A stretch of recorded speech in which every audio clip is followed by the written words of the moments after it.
Halo adik-adik, apa kabar kalian semua? Semoga kalian dalam keadaan sehat semua ya. Nah, dalam video kali ini kita akan mempelajari mengenai operasi hitung bilangan bulat. Nah, kalian tahu nggak apa itu bilangan bulat? Jika kalian belum tahu, mari kita lihat ya. Bilangan bulat adalah bilangan yang terdiri dari bilangan cacah dan negatifnya. Bilangan bulat dituliskan tanpa komponen desimal atau pecahan. Bilangan bulat terdiri dari 0, bilangan positif, dan bilangan negatif.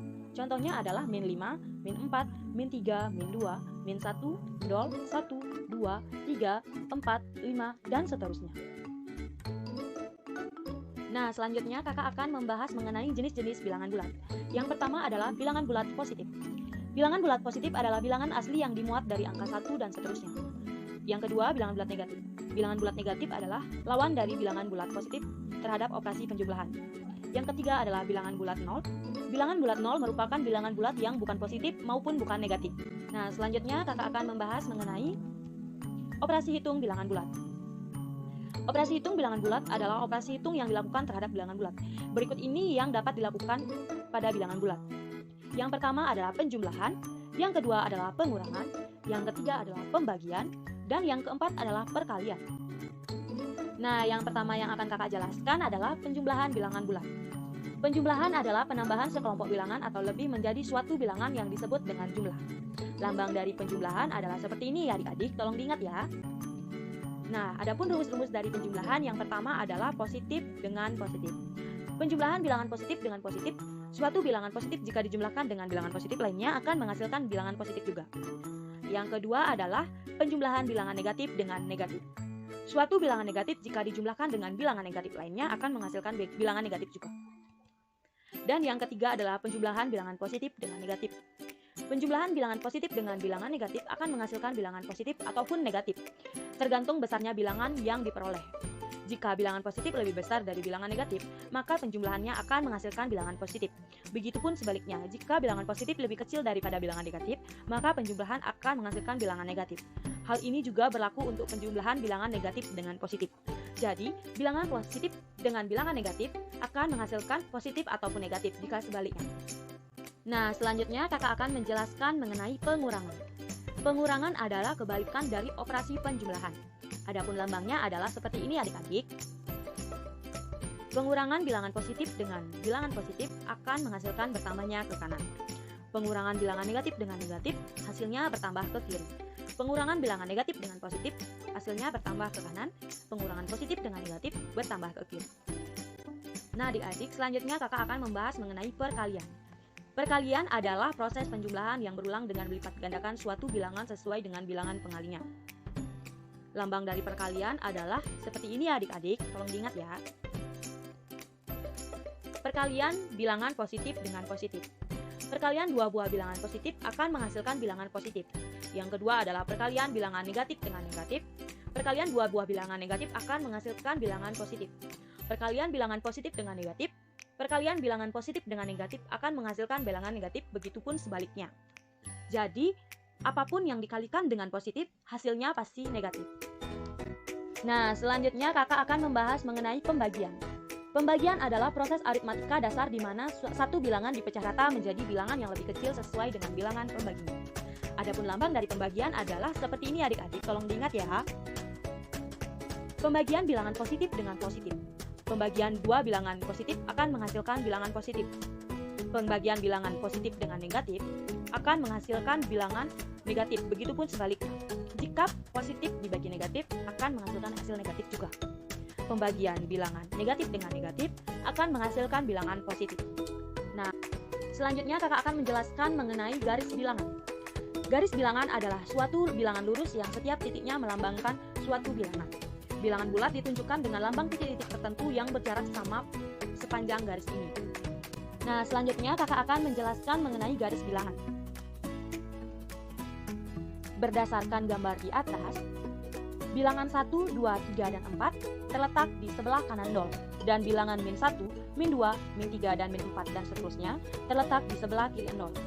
Jika kita amati garis bilangan di atas terletak bahwa semakin ke kanan letak suatu benda, maka bilangan akan semakin besar. Maka akan berlaku hubungan jika A terletak di sebelah kiri B, maka nilai A akan lebih kecil dari nilai B. Dan jika A terletak di sebelah kanan B, maka nilai A akan lebih besar dari nilai B. Nah, selanjutnya kakak akan membahas mengenai sifat-sifat pada garis bilangan. Adik-adik, ini tolong diingat ya adik-adik, agar kita mengerti menggunakan garis bilangan pada saat kakak menjelaskan contohnya nanti ya. Jika penjumlahan maju, jika pengurangan mundur, jika tanda positif ke kanan, jika tanda negatif ke kiri, dan tanda tidak sama berbalik arah. Tolong diingat ya adik-adik, agar kalian mengerti jika kakak berikan contoh nanti ya adik-adik. Nah, adapun alat peraga yang kakak gunakan nanti dalam menjelaskan contohnya seperti ini adik-adik, agar kalian lebih mengerti. Oke adik-adik, ini kita lanjutkan ke contoh soal ya. Nah, sekarang kakak akan menggunakan alat bantu yaitu alat peraga. Nah, di sini nama alat peraga yang kakak gunakan adalah papan perjalanan. Adapun unsur-unsur yang ada pada alat peraga ini adalah yang pertama, bilangan-bilangan yang akan nanti kita gunakan dan kita misalkan sebagai jalan. Dan ada salah satu tokoh yang akan kita gunakan, kita sebut saja namanya Tony ya adik-adik. Oke adik-adik, sebelum kita ke latihan soal, diingat kembali ya konsep dari operasi bilangan bulat. Yang pertama, penjumlahan berarti maju, pengurangan berarti mundur. Jika tandanya positif berarti arahnya ke kanan, jika tanda negatif arahnya ke kiri, dan jika ada tanda tidak sama maka berbalik arah. Diingat ya adik-adik. Oke, sekarang kita lanjutkan ke latihan soal. Oke adik-adik, kita lanjutkan ke soal yang pertama mengenai operasi penjumlahan bilangan bulat ya. Dicermati ya soalnya. Ada seorang anak laki-laki bernama Tony. Tony sedang melangkahkan kakinya di atas lantai berpetak. Mula-mula Tony berada di titik 0. Kemudian Tony melangkahkan kaki ke depan sejauh 2 langkah. Kemudian ia melangkahkan kakinya lagi sejauh 3 langkah. Di titik berapakah Tony berdiri saat ini? Oke adik-adik, diingat ya soalnya. Nah, untuk mempermudah kita mengerjakan soal, kita gunakan papan perjalanan atau alat peraga yang sudah kakak sediakan ya. Oke, yang pertama Tony mula-mula berada di titik 0. Kemudian Tony melangkah ke depan sejauh 2 langkah. Nah, karena Tony melangkah ke depan, otomatis dia ke arah yang positif, melangkah sebanyak 2 langkah. 1, 2. Selanjutnya, Tony melangkah kembali sebanyak 3 langkah ke depan. Jadi dia juga mengarah ke tanda positif. 1, 2, 3. Nah adik-adik, jika kita ilustrasikan ke dalam bentuk matematika, maka 2 ditambah 3 hasilnya 5. Jadi Tony berdiri di titik yang terakhir, yaitu di bilangan yang berada di titik 5. Nah adik-adik, bagaimana? Sudah bisa dipahami ya? Oke, kita sekarang lanjutkan ke soal yang kedua. Dicermati kembali adik-adik. Oke adik-adik, sekarang kita lanjutkan ke operasi hitung pengurangan bilangan bulat ya. Seperti ya, soal yang pertama, ada seorang laki-laki bernama Tony. Tony sedang melangkahkan kakinya di atas lantai berpetak. Mula-mula Tony berada di titik 0. Kemudian Tony melangkahkan kaki ke depan sejauh 4 langkah. Kemudian ia melangkahkan kakinya ke belakang sejauh 5 langkah. Di titik berapakah Tony berdiri saat ini? Nah adik-adik, untuk mempermudah kita menyelesaikan soal ini, kita gunakan alat peraga yang sudah disediakan ya. Pertama, Tony berada di titik 0. Selanjutnya, Tony melangkahkan ke depan sebanyak 4 langkah. Jadi Tony melangkah ke depan sebanyak 4 langkah ya adik-adik. 1, 2, 3, 4. Jadi Tony pertama berada di titik 4. Kemudian Tony melangkahkan kaki ke belakang sebanyak 5 langkah. Jadi Tony mundur ya adik-adik ke belakang sebanyak 5 langkah. 1, 2, 3, 4, 5.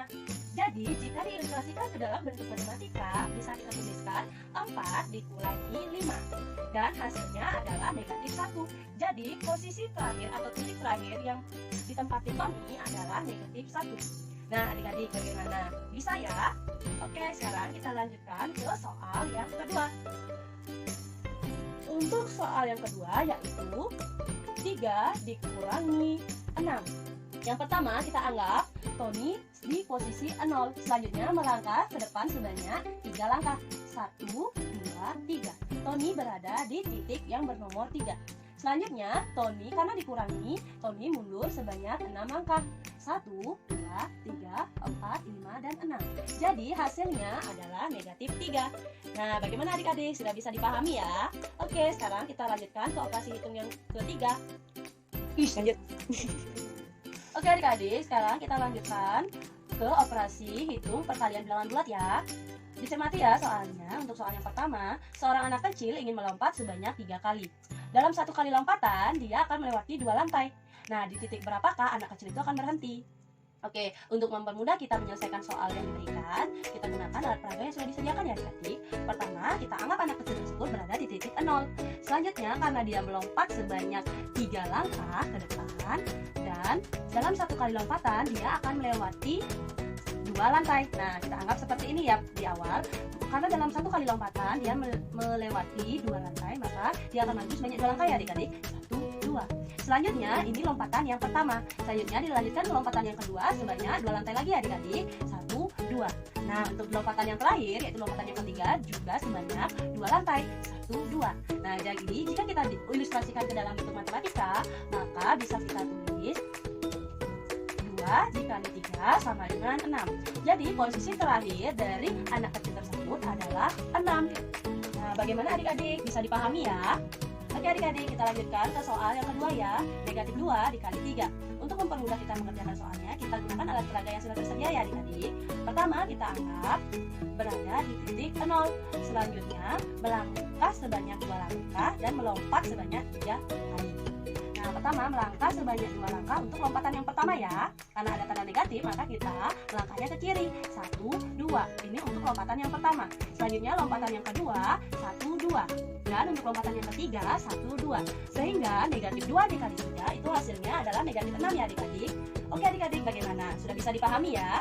Selanjutnya, kita lanjutkan ke soal operasi hitung pembagian bilangan bulat ya. Oke adik-adik, sekarang kita lanjutkan ke operasi hitung pembagian bilangan bulat ya. Dicermati soalnya ya adik-adik. Seorang ibu membeli buah apel sebanyak 6 buah. Nah, selanjutnya akan dibagi sama banyak kepada ketiga anak. Berapakah buah apel yang didapatkan oleh ketiga anak tersebut?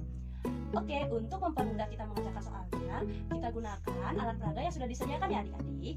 Nah, yang pertama, kita melangkah ke depan sebanyak 6 langkah. 1, 2, 3, 4, 5, 6. Jadi, titik patokannya adalah di angka 6. Selanjutnya, berapakah masing-masing anak mendapatkan buah apel yang dibeli oleh ibu? Untuk anak yang pertama, 1, untuk anak yang kedua, 1, dan untuk anak yang ketiga, 1. Nah, sisanya ada lagi 3 adik-adik. Untuk anak yang pertama 2, untuk anak yang kedua 2, dan untuk anak yang ketiga 2. Jadi, 6 dibagi 3 itu hasilnya 2. Oleh karena itu, setiap anak mendapatkan 2 buah apel ya adik-adik. Nah, adik-adik bagaimana? Sudah bisa dipahami ya? Oke, untuk memahaminya kembali, kita coba ke soal yang kedua ya adik-adik. Adik, sekarang kita lanjutkan ke soal yang nomor 2 ya. Negatif 4 dibagi 2. Nah, karena ada tanda negatif, maka kita melangkahnya ke kiri sebanyak 4 langkah ya adik-adik. 1, 2, 3, 4. Jadi, titik patokannya itu berada di negatif 4. Selanjutnya, dibagi 2. Nah, jadi melangkah pertama sebanyak 2 kali. 1, 2. Dan yang kedua melangkah sebanyak 2 kali juga. 1, 2. Jadi, negatif 4 dibagi 2, hasilnya negatif 2 ya adik-adik. Nah, adik-adik bagaimana? Sudah bisa dipahami ya?